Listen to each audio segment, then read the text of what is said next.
Tu connais la théorie des super cycles sur Bitcoin? Eh ben aujourd'hui on va en parler. C'est parti!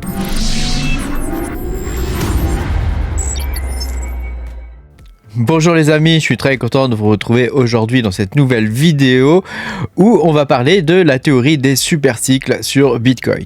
Pense à me mettre un petit pouce bleu et à t'abonner à la chaîne si tu n'es pas abonné. Je te rappelle que tu peux me soutenir et avoir mes vidéos en avance en allant sur patreon.com/Makertronic. Alors je dédie cette vidéo à la théorie des super cycles que je vais t'expliquer en long, en large et en travers, enfin j'espère pas trop en travers, mais voilà, pour que tu puisses comprendre un petit peu, avoir une vision plus globale du prix du Bitcoin. Donc l'idée c'est vraiment ça, c'est d'essayer d'avoir une vision globale du prix du Bitcoin, parce que tu sais, on dit tout le temps, oui il y a le halving à telle date, et d'ailleurs il va arriver sous peu là, dans quelques jours, on dit tout le temps, oui il y a le halving, etc. Le Bitcoin c'est des cycles de 4 ans, mais il peut y avoir aussi des super cycles, c'est-à-dire des cycles plus importants, et entre autres il y a une théorie qui dit que le Bitcoin suivrait des cycles de 16 ans. Alors tu sais, comme c'est un actif, on va parler d'actif là, ou une crypto-monnaie qui est nouveau, on est en phase de découverte, quoi. On ne sait pas trop comment ça fonctionne en vrai, mais on peut faire des parallèles. Et donc cette théorie, elle fait un parallèle avec les cycles, avec ce qui s'est passé, la bulle Internet, tu sais qu'il y a eu jusqu'en l'an 2002-2004, je crois, un truc comme ça. On va regarder le graphisme après, mais voilà, ça fait le parallèle entre les deux pour nous expliquer que Bitcoin arrive à la fin d'un cycle, d'un super cycle de 16 ans, et que il va y avoir une période relativement longue après de bear market. Donc je vais te faire voir un petit peu comment ça se présente tout ça. Donc ça c'est, tu vois, le graphisme qui te montre jusqu'en 2024, donc aujourd'hui, où en est le Bitcoin. Donc évidemment la courbe là n'est pas complète, puisque depuis c'est remonté, tu vois, là ça s'arrête en 2023 je pense, le truc, on voit là le crash du coco, et on voit donc, tu vois, à chaque fois il y a un carré vert, un carré rouge et un carré bleu. Enfin un rectangle, pardon, ce sont des rectangles, pas des carrés, et donc ça correspond à donc une phase boule, une phase bear et une phase d'accumulation. Ici il l'appelle transition, donc tu vois, c'est décrit grosso modo en 3 phases, Alors il y en a qui analysent les marchés sur 4 phases, ici ils le font en 3 phases. Bon, moi, ça me pose pas de problème, l'idée générale, elle est là, c'est ça qu'on cherche dans ce genre de choses, c'est une idée générale, c'est pas quelque chose, voilà, c'est pas une science stricte, c'est ça que je veux dire. Et donc pour moi, tout ça c'est ok, et tu vois ici, il te montre en gros ce que donne le SP500 de l'année 1988 à 2000, 2004, 2002, 2004.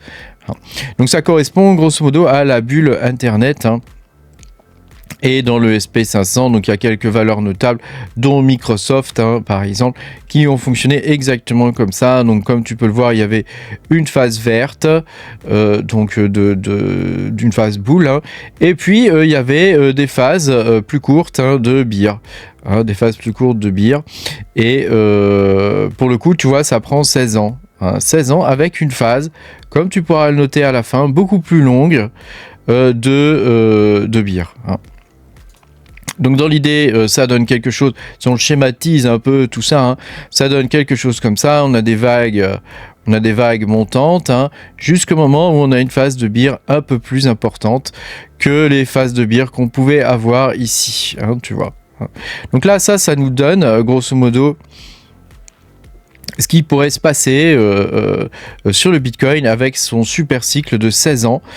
Ça nous dit que grosso modo, le Bitcoin, si on continue comme ça, on devrait subir une phase de bear par exemple qui se situerait entre 2025 et 2026, qui serait plus importante que les phases de bear qu'on a pu connaître jusqu'à maintenant, et qui surtout serait plus longue, elle descendrait plus doucement et ça serait plus long en fait. Donc bon, que penser de tout ça? Est-ce que c'est possible? Ou est-ce que Bitcoin va continuer de crever les plafonds? Alors bon, moi je pense que Bitcoin va continuer de crever les plafonds, puisque comme on peut le voir, par exemple, il y a des fonds d'Arabie Saoudite qui vont investir maintenant dans le Bitcoin, il y a des fonds de pension japonais qui vont investir dans le Bitcoin. Tu vois, donc là, ça devient vraiment sérieux, quoi. Il y a des grands players qui rentrent dans le marché. Pour l'instant, BlackRock est le plus grand des gagnants avec les ETF Bitcoin, mais on va voir hein, ce que ça va donner. Les JBTC, vu ce que ça avait donné par le passé, les gens s'en sont débarrassés, hein, ce qui est normal, hein, puisqu'à un moment donné, tu sais, le JBTC était censé avoir à peu près la même valeur que le Bitcoin, et puis au final, il s'est retrouvé à la moitié de la valeur du Bitcoin. Donc, tu vois, les gens, dès qu'ils ont pu, ils s'en sont débarrassés et ils sont allés vers les ETF. Donc là, on a vu qu'il y avait un transfert qui s'était fait avec une accumulation supplémentaire. Hein, donc ça augmente encore la rareté du Bitcoin. Donc moi je pense que pour l'année 2024-2025 on est tranquille hein, je pense que ça le marché va continuer de monter. Alors évidemment ça monte jamais en ligne droite mais ça va continuer de monter hein, comme tu peux le voir ici, tu sais ça monte et puis ça fait il y a des petits à-coups quoi hein, c'est normal hein.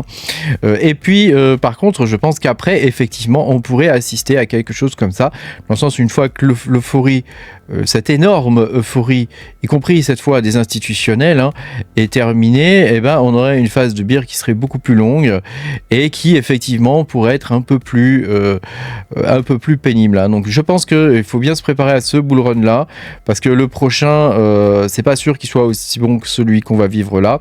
Hein, mais voilà, je pense que pour l'instant, en tout cas, c'est une théorie qui tient la route et qui est digne d'intérêt. Je pense qu'il faut s'en inspirer.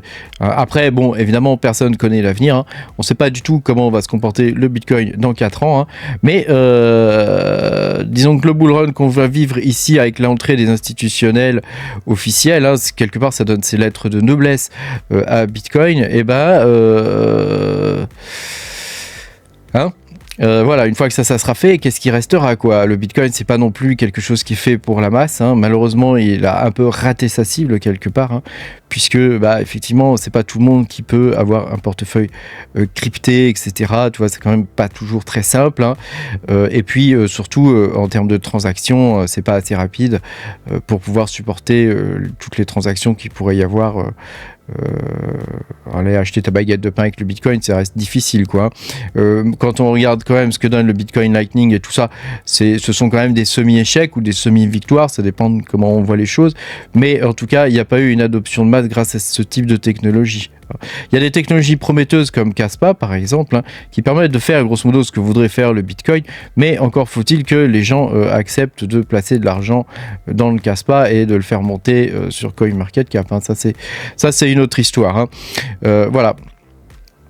Voilà, je voulais te dire ça parce que c'est ce que je pense et puis je pense que ça te permet aussi d'avoir un point de vue global sur ce qui pourrait se passer dans un avenir à moyen terme, hein, dans les 2 à 4 ans, hein, c'est-à-dire avoir un bear market très important et un bull run qui ne monterait pas forcément aussi haut que ce qu'on pourrait croire. Hein. Moi je te dis, le bull run, là je vois le Bitcoin entre 90, je vois plus actuellement à 90K maximum en ATH, hein, plutôt qu'à 145, voire 250, voire 500 ou voire le million quoi.